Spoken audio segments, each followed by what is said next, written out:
Hello aspirants, welcome to నియోమెంటాస్ exam 360. So నిన్నట నుంచి ఒక 3 డేస్ నుంచి ఒక రూమర్ ఒకటి బాగా సర్క్యులేట్ అవుతుంది. సో దీని మీద వీడియో చేయమని చాలామంది నాకు కాల్ చేశారు. నేను ముందుగానే చెప్పాను ఇది రూమర్ అని. ఇందులో నిజాలు ఎంతవరకు ఉన్నాయి ఎవరికి తెలియదు. టీజీపీఎస్సీ మొన్న గ్రూప్ 1 ఎగ్జామినేషన్ జరిగింది కదా. ఈ గ్రూప్ 1 ఎగ్జామినేషన్ ఏదైతే ఉందో దీనికి మెయిన్స్కి 1:50 సెలెక్ట్ చేస్తాం. అంటే 28,000 మంది అభ్యర్థుల్ని 563 పోస్టులకు గాను మెయిన్స్కి సెలెక్ట్ చేస్తామని గతంలో ప్రకటించారు.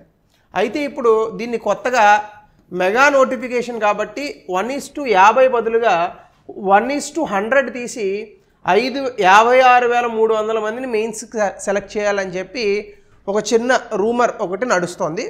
అయితే ఇది ఎంతవరకు నిజం అనేటటువంటి విషయాలు ఇంకా పూర్తిగా తెలియరాలేదు. బట్ చాలామంది అభ్యర్థులు దీని మీద కొంచెం ఇబ్బంది పడుతున్నారు. సో డెఫినెట్గా ఇది కనుక జరిగితే వచ్చేటటువంటి పర్యవసానాలు ఏంటి? నేను ముందుగానే చెప్పాను ఇది రూమర్ అని.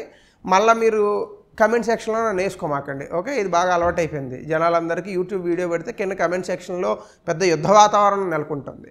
బట్ డెఫినెట్గా రూమర్స్ అనేటటువంటి వాటిని అడ్రస్ చేయాలి. Someone has to address them. So that's where it remove the clouds and confusion on the topic. ఒకవేళ ఇది కనుక జరిగితే కట్ ఆఫ్ లెవెల్స్ అనేటటువంటివి 50 లోపు వచ్చేటటువంటి అవకాశం చాలా ఎక్కువగా ఉంటుంది డెఫినెట్గా. But at the same time ప్రభుత్వం ఇది చేయడం కరెక్టేనా అనేటటువంటిది ఆలోచిస్తే 56,300 అభ్యర్థులకి ఆన్సర్ షీట్ చెక్ చేసే అంత man power Telangana public service commission దగ్గర ఉందా అనేటటువంటిది మరొక ప్రశ్న. ఒకవేళ ఉన్నా అది ఆ పర్టికులర్ ఏమంటాం మనము క్వాలిటీగా ఆన్సర్స్ చెక్ చేసేటటువంటి వ్యవస్థను వాళ్ళు సృష్టించగలరా? ఎందుకంటే ఇంతమంది యూనివర్సిటీ ప్రొఫెసర్స్ ఉండరు కాబట్టి డిగ్రీ లెక్చరర్స్ని తీసుకొస్తారు. So are the really good enough to correct your answer sheets అనేటటువంటిది మరొక ప్రశ్న ఉత్పన్నమవుతుంది. సో ఇందులో భాగంగా అభ్యర్థులు అనవసరంగా ఇప్పుడే కంగారు పడాల్సినటువంటి అవసరం లేదు. మరి ఎందుకు చెప్పావా అని మీరు అడగచ్చు. అదే చెప్పాను కదా, ఆల్రెడీ ఓ 10-15 కాల్స్ వస్తే చాలామంది అభ్యర్థులకి ఇది స్ప్రెడ్ అవుతుంది, చాలా కన్ఫ్యూజన్కి గురవుతున్నారు. ఇక్కడ రెండే విషయాలు, కన్ఫ్యూజన్కి గురవ్వాల్సిన అవసరమే లేదు. తీశారనుకోండి 50 మార్కులు ఆ కొంచెం దగ్గర దరిదాపుల్లో వచ్చిన వాళ్ళు కూడా మెయిన్స్ రాసే అవకాశం ఉంటుంది. తీయలేదనుకోండి యథావిధిగా మనం అనుకున్నట్టుగా 70 పైన కట్ ఆఫ్స్ ఉంటాయి. నేను ఆల్రెడీ చెప్పాను కదా 75 ±3 అని, ఆ విధంగానే కట్ ఆఫ్స్ ఉంటాయి. అయితే వీటి గురించి ఎవరైతే ఎక్కువగా చర్చిస్తున్నారో వాళ్ళు అసలు సీరియస్ స్టూడెంట్స్ కాదనే అర్థం. అంటే మీరు సీరియస్ స్టూడెంట్ కాదా సార్ అంటే నేను కాదుగా, నేను సీరియస్ స్టూడెంట్ ఎలా అవుతాను, నేను ఎగ్జామ్ రాయలేదు, సో డెఫినెట్గా నేను సీరియస్ స్టూడెంట్ కాదు, నేను స్టూడెంటే కాదు ఫస్ట్ ఆఫ్ ఆల్. ఎందుకంటే ఆ రకమైన ఏజ్ లేదు, ఇది లేదు.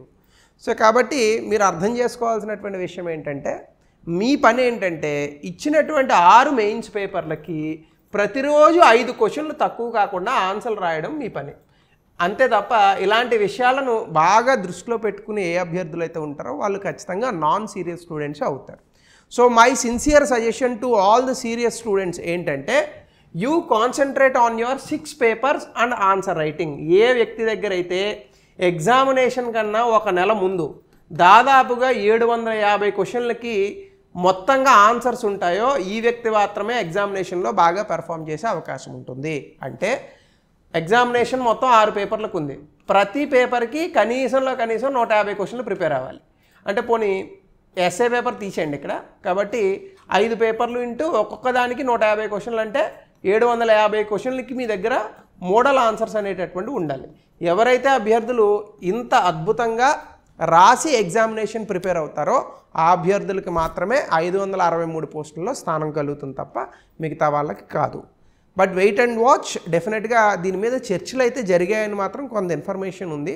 బట్ పూర్తి స్థాయి సమాచారాలు మనకు తెలియదు. ఒక 4-5 రోజుల్లో దీని మీద సమాచారం వచ్చేటటువంటి అవకాశం ఉంది. So let's wait. So before that మీరందరూ కూడా మీ ప్రిపరేషన్ని కంటిన్యూ చేయండి. So thank you. Have a nice day.